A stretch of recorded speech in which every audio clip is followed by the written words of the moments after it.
Hi friends, welcome to Priya Vicky creators. இன்றைக்கி ரொம்பவே சிம்பிளான ஒரு ஆரி ஒர்க் ப்ளவுஸ் தான் பார்க்க போகிறோம். கீழே பார்டரில் பார்த்திங்கன்னா ரொம்பவே சிம்பிளாக நம்ம பார்டர் டிசைன் பண்ண போகிறோம். லாங்காக நம்ம ஷார்ட் ஸ்லீவில் கீழே பார்டர் போடுறோம். இது எப்படின்னா கண்டினியூஸாக ஒரு 4-5 ஸ்டிச் லாங்காக செயின் பக்கத்தில் ரொம்ப அது மேலே லோடாக இருக்கக்கூடாது. பக்கத்தில் அரேஞ்ச்மெண்ட்டாக ஈவனாக இருக்க மாதிரி பார்த்துக்கோங்க. அதில் நம்ம ஒரு 5-6 லைன்ஸ் போட்டுட்டு அதுக்கப்புறம் நம்ம ஜிக்ஸாக் போடுவோம். ஜிக்ஸாக் போட்டதுக்கப்புறம் இதை மேலே ஃபுல்லாக கிராஸ் ஃபில்லிங் போட்டு கவர் பண்ணிடுவோம். ரொம்பவே நீட்டாக ஈஸியாக நீங்கள் சரி 2-3 லைன்ஸ் செயின் குட்டி குட்டியாக போட்டுட்டு அதுக்கப்புறமும் போடலாம். பட் இது இன்னமும் உங்களுக்கு பல்காகவும் தெரியும், நீட்டாகவும் இருக்கும். இப்போ பெருசாக ஜிக்ஸாக் போட்டுக்கலாம். இதுவும் நம்ம அடைச்சாப்பில் எல்லாத்தையும் சேர்த்து போடக்கூடாது. எல்லாம் அப்படியே ஸ்ப்ரெட் ஆன மாதிரி இருக்கணும். ஃப்ளாட்டாக இருக்க மாதிரி பார்த்துட்டு நம்ம ஜிக்ஸாக் போடணும். அப்போ தான் லோடிங் போடும்போது நல்லாயிருக்கும் பார்க்குறதுக்கு. பார்த்திங்கன்னா தெரியும், ஃப்ளாட்டாக நம்ம போட்டிருக்கோம். மேலே லோடான மாதிரி இருக்கக்கூடாது. அவ்வளோதான். இப்போது நம்ம ஜிக்ஸாக் போட்டுட்டோம். நம்ம கிராஸாக அங்கிட்டு ஒரு லாக் ஸ்டிச் போட்டு இங்கே கொண்டு வரோம். இங்கிட்ட ஒரு லாக் ஸ்டிச்சு கிராஸாக எந்த அளவுக்கு நம்ம கிராஸாக ஃபில்லிங்ஸ் போடுறோமோ அந்த அளவுக்கு நீட்டாக இருக்கும். அதே மாதிரி நம்ம இந்த மாதிரி ஃபில்லிங் ஒர்க்லாம் பண்ணுறோம் அப்படின்னா சரி நார்மலாக டயால்ஜி பிராண்டு தான் செயின் ஸ்டிச்சுக்கு நம்ம யூஸ் பண்ணுவோம். அது திக்காக இருக்கும். ஸோ நம்ம ஃபில்லிங்ஸ் போடுறதுக்கு அது கம்ஃபர்டபுளாக இருக்காது. அப்படியே நம்ம ஒவ்வொரு ஸ்டிச்சும் கிளியராக தெரிகிற மாதிரி இருக்கும். ஸோ நம்ம அதை போடாமல் A1 மம்தா பிராண்டு நீங்கள் யூஸ் பண்ணிங்கன்னா நல்லா மெஜ் ஆகிடும். நம்ம ஃபில்லிங்ஸ் நீட்டாக இருக்கும். ஸோ நம்ம மம்தா பிராண்ட் யூஸ் பண்ணிக்கலாம். A1 சரி. எந்த அளவுக்கு கிராஸாக நம்ம போடுறோமோ கடைசி வரைக்கும் அந்த கிராஸ்னஸ் இருக்கணும். கிராஸ் போட்டுகிட்டே இருக்கும்போது ஸ்ட்ரைட்டாக மாறுச்சு அப்படின்னா அந்த ஃபில்லிங்ஸ் பார்க்குறதுக்கே நல்லா இருக்காது. ஃபஸ்ட்டு ஸ்டார்டிங் நம்ம எந்த அளவுக்கு கிராஸ் எடுக்கிறோமோ அந்த அளவு லாஸ்ட் வரைக்கும் நம்ம மெயின்டைன் பண்ணணும். இப்போ ஃபுல்லாக ஃபினிஷ் பண்ணிவிட்டு பார்க்கலாம். இப்போ ஃபுல்லாக ஃபினிஷ் பண்ணியாச்சு. இப்போது நெக்ஸ்ட்டு செயின் லைன் கொடுக்கலாம். ஒரு 3 லைன் செயின் லைன் கொடுக்கலாம். இப்போது நம்ம 3rd லைன் ஜரியில் போட்டுட்ருக்கோம். கொஞ்சம் அட்ராக்டிவாக தெரியும். நம்ம போட்ட ஃபில்லிங்ஸோட இது பக்கத்தில் செயின் லைன் போடுறப்போ இன்னுமே அட்ராக்டிவாக இருக்கும். பார்க்குறதுக்கு எம்ப்ராய்டரி ஒர்க் மாதிரி நமக்கு கீழே இருக்கும். ரொம்ப ஹெவியாக பார்ட்ரு வேணாம் அப்படின்னா சிம்பிளாக இந்த மாதிரி நம்ம போட்டுட்டு சென்டரில் கொஞ்சம் நம்ம ஒர்க்கை போட்டுக்கலாம். கம்மியாக கேட்குறாங்க அப்படின்றப்போ கீழேயும் பார்ட்ரு ஹெவியாக போட்டு நடுவுலையும் நம்ம ஒர்க் பண்ணோம் அப்படின்னா நம்மளோட ரேஞ்சுக்கு அது ஒத்து வராது. ஸோ நம்ம கீழே பார்டரை சிம்பிளாகவும் ஸ்லீவுக்கு சென்டரில் நீளமாக நம்ம டிசைன் கொடுத்துட்றோம். இதில் நம்ம என்னென்னா அங்கங்கே கர்வ்ஸ்க்கு லாங் டியூபை ரொம்ப இது கொஞ்சம் குண்டாக இருக்கும் நமக்கு இந்த கோல்டு டியூபு. ஸோ நம்ம சிங்கிளாக யூஸ் பண்ணி போட்டுக்கலாம். என்ன த்ரெட் யூஸ் பண்ணுறோன்னா மிஷின் த்ரெட் தான் யூஸ் பண்ணி போட்டுட்ருக்கோம். நிறைய பேத்துக்கு நான் த்ரெட்டு யூஸ் பண்ணும்போது சீக்கிரமாக அருந்துருது, நைலான் த்ரெட் யூஸ் பண்ணலாமா அப்படின்னு கேட்குறீங்க. நைலான் த்ரெட் போடுறதுக்கு கம்ஃபர்டபுளாக ஈஸியாக ஸ்பீடாகவும் போடலாம். என்னென்னா நம்ம போட்டு முடித்ததுக்கப்புறம் அயன் பண்ணாலோ இல்லை கொஞ்சம் வெயிலில் ஹீட்லலாம் பட்டுருச்சு அப்படின்னா நம்ம அந்த நைலான் நரம்பு தானே, அது அப்படியே வெடிச்சிட்டு வந்துடும். நம்ம பீட்ஸ்லாம் ஸ்பாயில் ஆகிடும்.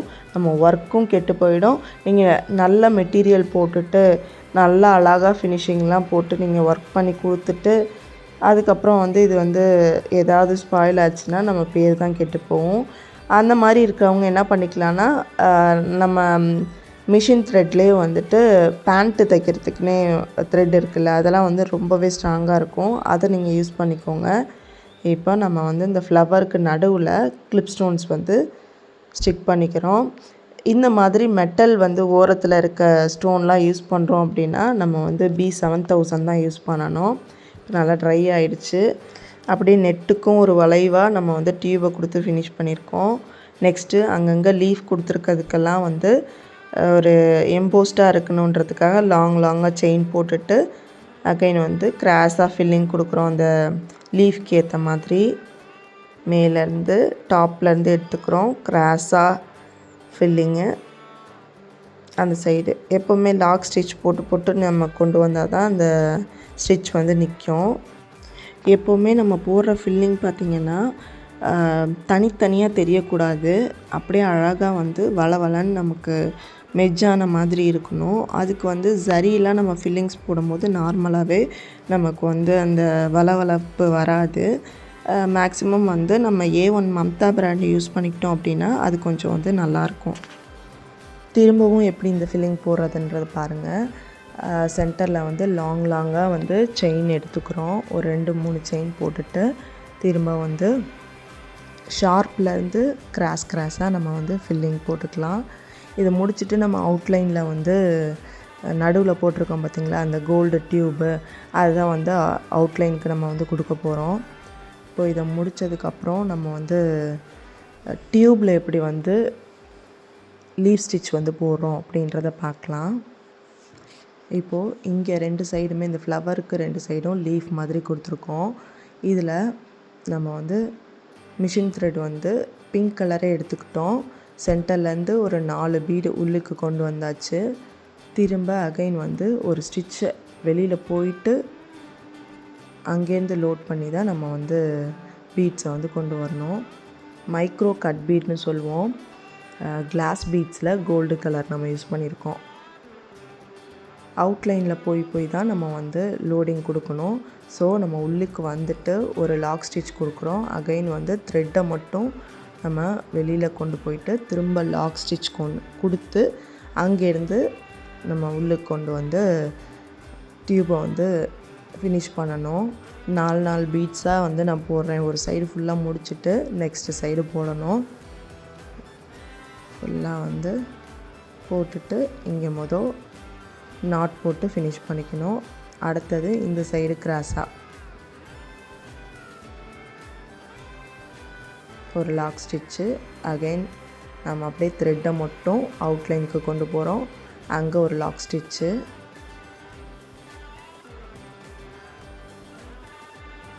நாலு பீட்ஸாக நம்ம வந்து சென்டருக்கு கொண்டு வரோம்.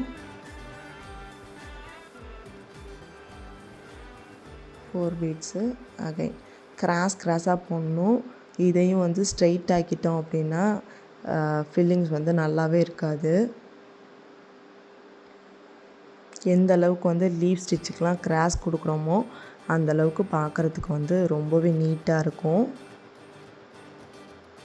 இப்போ ஃபுல்லாக கம்ப்ளீட் பண்ணிவிட்டு திரும்ப கொஞ்சம் சென்டரில் வந்து லாங்காக வந்து ஜதோசி போட்டுக்கலாம். நான் வந்து கட் பீடே வந்து சென்டர்லேயும் லாங்காக நீளமாக நம்ம வந்து போட்டு நாட் போட்டு ஃபினிஷ் பண்ணிக்கலாம். 2 சைடும் அதே மாதிரி போட்டுக்கலாம். லீஃப் ஸ்டிச் போட்டுட்டு அவுட்லைன் 2 லைன் சரி கொடுத்துருக்கோம். அடுத்தது நடுவில் வந்து ஒரு அந்த ஸ்டோனை சுற்றி நம்ம வந்து டிசைன் பண்ண போகிறோம். இதுவும் வந்து மைக்ரோ டியூப் தான் யூஸ் பண்ணுறோம். ரொம்ப குட்டியாக இருக்கும். 2 நம்ம யூஸ் பண்ணிக்கலாம். அந்த கர்வுக்கெல்லாம் எப்போவுமே ஒன்று யூஸ் பண்ணிங்கன்னா அந்த ஷேப் வந்து அழகாக நமக்கு கிடைக்கும். அதே மாதிரி ரொம்ப பிகினர்ஸாக இருக்கும்போது ஷார்ப் வந்து வரமாட்டேங்குது, என்ன பண்ணாலும் அந்த ஷார்ப் வரமாட்டேங்குது அப்படின்றவங்களுக்கு நான் இப்போ ஒரு டிப்ஸ் சொல்கிறேன். இப்போது இந்த டிப் வரைக்கும் நம்ம போட்டுட்டோம். ஒர்க் பண்ணிவிட்டு எப்போது நம்ம ட்ராப் பண்ணியிருக்கதோட ஒரு எக்ஸ்ட்ரா நம்ம வந்து ஒரு பீட் எக்ஸ்ட்ரா வச்சு ஸ்டிச் பண்ணிட்டு அந்த இடத்துல லாக் போட்டுக்கோங்க அப்படியே. அதுக்கப்புறம் என்ன பண்ணுறோன்னா இந்த கனெக்ஷன்லேருந்து நம்ம த்ரெட் எடுத்து அகைன் வந்து ஒர்க் பண்ணும்போது ஃபினிஷிங் அந்த ஷார்ப் வந்து சூப்பராக கிடைக்கும் இனிஷியல் ஸ்டேஜில். அது நீங்கள் போக போக உங்களுக்கே வந்து அந்த ஷார்ப்னஸ் வந்துடும். இப்போது சென்டரில் வந்து திரும்ப வந்து சுகர் பீட் போடுறோம். இது ப்ரிசோ பிராண்டு தான் நம்ம யூஸ் பண்ணியிருக்கோம். இதில் யூஸ் பண்ணியிருக்கிறது எல்லாமே. சென்டரில் வந்து ஸ்கொயர் ஸ்டோன் கூட வந்து கொஞ்சம் பெரிய சைஸாக இருந்தால் ஒட்டலாம். நான் வந்து பெரிய சைஸ் ஸ்டோன் இல்லாதனால நம்ம திலகம் ஸ்டோன் ஒட்டியாச்சு. நெக்ஸ்ட்டு வந்து அந்த ஃபெதர்ஸ்க்கெலாம் ஃபெதர்ஸ்க்கெலாம் வந்து என்ன பண்ணுறோம், சென்டரில் கொஞ்சம் லோடிங் கொடுக்கறதுக்காக நம்ம இந்த டியூப் பீட்ஸே வந்து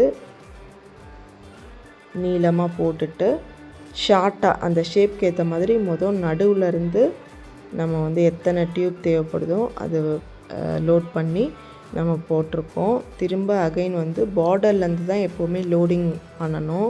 இல்லாட்டி என்னென்னா அந்த ஃபில்லிங் வந்து மேலேயும் ஏற்றியும் தாத்தியமாக இருக்கும். இங்கிட்டு ஒன்று லோட் பண்ணி அங்கிட்டு ஒன்று லோட் பண்ணோம்னா நமக்கு ஏற்றியும் தாத்தியமாக இருக்கும். அந்த பஃபினஸும் வராது.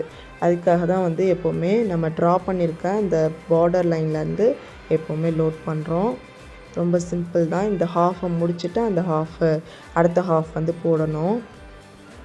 அப்போ தான் ஈவனாக நமக்கு வந்து ஒர்க் பண்ணுறதுக்கு ஈஸியாக இருக்கும். இந்த நீங்கள் எண்டுலேருந்தே ஸ்டார்ட் பண்ணிங்க அப்படின்னா சம்டைம்ஸ் வந்து கரெக்டாக இருக்கும், எல்லா நேரமும் வந்து அந்த ஷேப் வந்து கரெக்டாக கிடைக்காது. ஸோ நம்ம வந்து இந்த மாதிரி ஃபெதர் ஸ்டிச் இதெல்லாம் போடுறோம் அப்படின்னா ஃபில்லிங்ஸ் போடும்போது பாதியிலேருந்து இந்த பாதி முடிச்சுட்டு தான் அடுத்த பாதி போடணும். இப்போது ஃபுல்லாக லோட் பண்ணியாச்சு. நெக்ஸ்ட்டு பாதி இங்கே நாட் போட்டு ஃபினிஷ் பண்ணிக்கோங்க. அடுத்தது இந்த சைடு அதுக்கு ஷேப்புக்கு ஏற்ற மாதிரி மேலே ஏற்றி அந்த ட்ராயிங்க்கு ஏற்ற மாதிரி நம்ம வந்து லோட் பண்ணுறோம்.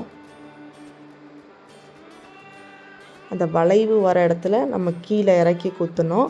அதே மாதிரி ட்ரா பண்ணியிருக்கோம்ல இந்த கொஞ்சம் பெருசாக வர இடத்துல கொஞ்சம் லாங்காக. இப்போ இதில் சென்டரில் வந்து நான் கொஞ்சம் ஷார்ப் கொடுத்துருக்கேன், அதனால் பெருசாக நான் எடுத்துக்கிறேன், லாங்காக எடுத்துக்கிறேன். அப்புறம் கீழே ஒன்று ஒன்றா வந்து கம்மி பண்ணிக்கிறோம். ஏன்னா டிசைன் வந்து அப்படியே வளைகிற இடம் வந்து மாறுது. அந்த வளைவு நெளிவு நம்ம வரைஞ்சிருக்க ட்ராயிங்க்கு ஏற்ற மாதிரி தான் நம்ம வந்து அந்த லோடிங்கை வந்து சேஞ்ச் பண்ணுறோம். சென்டரில் இருக்க ஃபெதர் பார்த்திங்கன்னா மேலே ஷார்ப்பாக வரனால இதை வந்து மேலே நம்ம வந்து கொஞ்சம் தூக்குனாப்பில் எடுக்கிறோம். மற்ற 2 ஃபெதரும் பார்த்திங்கன்னா நல்லா வளைவு கொடுத்து போட்டிருக்கனால சென்டர்லேருந்து போடுறது கீழே டவுன் சைட்லேருந்து இறக்கி போடுற மாதிரி இருக்கும். அந்த ஷேப்க்கு ஏற்ற மாதிரி நம்ம தான் மாற்றிக்கணும். இதுவும் பார்த்திங்கன்னா நம்ம இந்த பாதி முடிச்சுட்டு தான் அடுத்த பாதி போடுறோம். எப்போவுமே வந்து அந்த லோடிங் மாதிரி ஃபெதர் ஸ்டிச்லாம் கொடுக்குறோம் அப்படின்னா இது மாதிரி நீங்கள் ஃபாலோ பண்ணிக்கோங்க, ஈஸியாக இருக்கும். இன்னொன்று என்னென்னா நம்ம பீட்ஸ் வந்து லோட் பண்ணுற டெக்னிக் எப்படி அப்படின்றத வந்து நான் ஷார்ட்ஸில் போட்டிருப்பேன். இனிஷியல் ஸ்டேஜில் நம்ம என்ன பண்ணுவோம்னா கொஞ்சமாக கொட்டி ஒன்று ஒன்றா, அதுவும் வந்து இந்த மாதிரி மைக்ரோ கட் டியூப்லாம் யூஸ் பண்ணுறோம் அப்படின்னா நீங்கள் ஒன்று ஒன்றா எடுத்து போடணுன்னா ரொம்ப டைம் எடுக்கும். ஸோ நம்ம வந்து அதில் எப்படி லோட் பண்ணுறது அப்படின்றது ஒவ்வொரு ஸ்டெப்பாக நம்ம வந்து இன்க்ரீஸ் பண்ணிக்கிட்டே போகணும். பீட் பவுச்சில் கொஞ்சம் நிறையா வந்து இந்த டியூப்பை கொட்டிட்டு அதே மாதிரி லோட் பண்ணி போட்டிங்க அப்படின்னா உங்களுக்கு சீக்கிரமாக வந்து டைம் சேவிங்காக இருக்கும். நம்ம ப்ராக்டிஸ் பண்ணிகிட்டே இருக்கீங்கன்னா அடுத்தது கொஞ்சம் வந்து சேஞ்ச் பண்ணிக்கணும். அப்போ தான் டைம் வந்து நீங்கள் சேவ் பண்ணி ஸ்பீடாக போட முடியும். நெக்ஸ்ட்டு வந்துட்டு 2 சைடும் வந்து கர்வ் மாதிரி கொடுத்துருக்கிறதுக்கு சுகர் பீட் போடுறேன். அந்த கர்வ் நல்லா வளைச்சி வர இடத்துல ஒரு 2 mm பீட்ஸ் வந்து நம்ம யூஸ் பண்ணிக்கலாம். இங்கே அப்படியே நாட் போட்டு ஃபினிஷ் பண்ணிக்கலாம். 2 சைடும் அதே மாதிரி தான் 2 சைடும் போட்டு அடுத்தது பெரிய பீட் ஒன்று வச்சுக்கலாம். இந்த ஃப்ளவரே வந்துட்டு நல்ல ஃபினிஷிங் ஆகிடுச்சு. இதை முடிச்சுட்டு லாஸ்ட்டாக எப்படி வந்துட்டு அவுட்லைன் போடுறதுன்றதையும் நம்ம காட்டியிருப்போம். எங்கெங்கே வந்து சுகர் பீட்ஸ் போடணுமோ அங்கெல்லாம் வந்து நம்ம போட்டுக்கலாம். சில இடத்துல வந்து நான் என்ன பண்ணியிருப்பேன்னா பெரிய கோல்டு டியூபே கொடுத்துட்டேன். அங்கங்கே மட்டும் நம்ம டியூப் யூஸ் பண்ணாமல் பீட்ஸ் யூஸ் பண்ணோம் அப்படின்னா கொஞ்சம் பார்க்குறதுக்கு வந்துட்டு அந்த லுக் வந்து நல்லாயிருக்கும். ஸோ நம்ம வந்து அங்கங்கே வந்து பீட்ஸும் அங்கங்கே டியூப்ஸும் போட்டோம் அப்படின்னா பார்க்க அட்ராக்டிவாக இருக்கும். ஃபுல்லாகவே அவுட்லைன் வந்து ஒரு லைன் தான் நம்ம வந்து கொடுத்துருக்கோம். சென்டரில் நம்ம லீஃப்க்கு அதுக்கெலாம் மட்டும்தான் டபுள் லைன் வந்து சரியில் வந்து அவுட்லைன் கொடுத்துருக்கோம். இப்போது அங்கங்கே லீஃப் மாதிரி இருக்கிறதுக்கெலாம் நான் ஐஸ்டோன் வந்து ஒட்டிட்டு அதில் வந்து பீட்ஸை வந்து போட்டுட்ருக்கோம் அவுட்லைனுக்கு. அந்த ஷார்ப் எப்படி போடுறோம் அப்படின்றத பாருங்கள். நல்லா நீளமாக வந்துட்டு போட்டுட்டு ஒரு லாக் ஸ்டிச் போட்டு உள்ளுக்கு 2வது பீடுக்கிட்ட ஒரு லாக் ஸ்டிச் கொடுத்துட்டு திரும்ப வந்து அப்படியே 2 போட்டோம் அப்படின்னா அந்த ஷார்ப்னஸ் நீட்டாக இருக்கும். நெக்ஸ்ட்டு வந்து கீழே எப்படி வந்து அந்த ஃபினிஷிங் கொடுக்குறதுன்றதையும் பாருங்கள். நாட் போடும்போது ஒர்க் பண்ணிவிட்டு த்ரெட்டை வந்து இந்த சைடு ஆப்போசிட் சைடு கொண்டு வந்துட்டு நீங்கள் லாக் ஸ்டிச் போட்டிங்க அப்படின்னா அந்த ஷார்ப்னஸ் வந்து கரெக்டாக 2 சைடும் ஈவனாக இருக்கும். இதுக்கப்புறம் அவுட்லைன் வந்து டபுள் லைன் வந்து சரி கொடுப்போம். இப்போது இந்த பெரிய டியூப் போட்டிருக்கோம் பார்த்திங்களா, அதுக்கெலாம் வந்து சிங்கிள் லைன் மட்டும் அவுட்லைன் கொடுத்தா போதும். ஏன்னா அந்த டிசைனே வந்து பெருசாகிடும், அந்த டியூப் வந்து கொஞ்சம் பெருசாக இருக்கனால. மற்றபடியும் வந்துட்டு சுகர் பீட் யூஸ் பண்ணியிருக்க இடத்துக்குலாம் வந்து என்ன பண்ணியிருக்கோன்னா டபுள் லைன் வந்து சரி கொடுத்துருக்கோம். அதே மாதிரி நம்ம மைக்ரோ பீட் யூஸ் பண்ணியிருக்கோம், இல்லை 2 லீஃப்க்கும் வந்து டபுள் செயின் கொடுத்து ஃபினிஷ் பண்ணியிருக்கோம். ஃபுல்லாக வந்து ஃபஸ்ட்டு வந்து இதில் வந்து பெரிய பீடு வச்சுட்டு அடுத்தது வந்து அந்த கர்வுக்கு வந்து சுகர் பீட் கொடுத்து கம்ப்ளீட் பண்ணியிருக்கேன். இப்போ வந்து இந்த இடத்துல வந்து சிங்கிள் லைன் தான் நான் வந்து கொடுத்து அந்த ஷேப்பை கொண்டு வரதுக்காண்டி தான் நான் வந்து அவுட்லைன் கொடுக்குறேன். இப்போது இது வந்து நல்லா வளைவாக உள்ளுக்கு போகுதா, அந்த வளைவோடு நம்ம வந்து அவுட்லைன் கொடுத்து ஃபினிஷ் பண்ணால் தான் அந்த டிசைன் வந்து ஃபுல்லாக ஃபுல்ஃபில் ஆகும், நீட்டாக இருக்கும் பார்க்குறதுக்கு. இப்போது சென்டரில் இருக்கிறது வந்து கொஞ்சம் நம்ம வந்து ஷார்ப் கொடுத்து போட்டிருக்கோமா, அந்த டிசைனுக்கு ஏற்ற மாதிரி ஷார்ப் கொடுத்து சென்டரில் இருக்க ஃபெதர் போடுறோம். இது வந்து டபுள் லைன் போட்டாலும் நல்லாயிருக்கும். பட் வந்து ரொம்ப வந்து நெருக்கமாக வந்து நம்ம ஃபில்லிங்ஸ் போட்டோமா, அது ஒரு லைன் போட்டால் தான் கரெக்டாக இருக்கும் அப்படின்ற மாதிரி நமக்கு இருந்தனால நம்ம சிங்கிள் லைன் வந்து யூஸ் பண்ணியிருக்கோம்.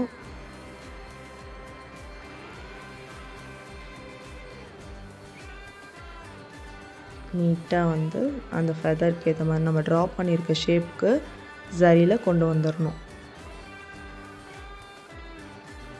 கண்டிப்பாக வந்து இந்த டிசைன் பிடிச்சிருக்குன்னு நம்புகிறேன். பிடிச்சிருந்துச்சுன்னா கமெண்ட் செக்ஷனில் எனக்கு வந்து சொல்லுங்கள். நெக்ஸ்ட்டு வீடியோஸ் வந்து நீங்கள் கமெண்ட்ஸை கொடுக்குறத வச்சு தான் நான் உங்களுக்கு வந்து உங்களுக்கு என்ன டவுட்ஸ் இருக்கோ அதையும் நான் வந்து கிளாரிஃபை பண்ண முடியும். உங்களுக்கு வந்து இந்த வீடியோ பிடிச்சிருந்துச்சு அப்படின்னா லைக் பண்ணுங்கள், ஷேர் பண்ணுங்கள், கமெண்ட் பண்ணுங்கள். நம்ம சேனலை மறக்காமல் சப்ஸ்கிரைப் பண்ணி வச்சுக்கோங்க. ஓகே ஃப்ரெண்ட்ஸ், நம்ம ஃபுல்லாக வந்து கம்ப்ளீட் பண்ணிட்டோம். எங்கெல்லாம் வந்து டபுள் லைன் கொடுக்கணுமோ அங்கே டபுள் லைனும், சிங்கிள் லைன் சரி கொடுக்கணுமோ அங்கெல்லாம் சிங்கிள் லைன் கொடுத்து ஃபினிஷ் பண்ணியிருக்கோம். எப்படி இருக்குது அப்படின்றது சொல்லுங்கள். நெக்ஸ்ட்டு வந்துட்டு அங்கங்கே புட்டாஸ் வைக்கிறதுக்கு நம்ம 3 டியூப்பு தான் வந்துட்டு யூஸ் பண்ணியிருக்கோம்.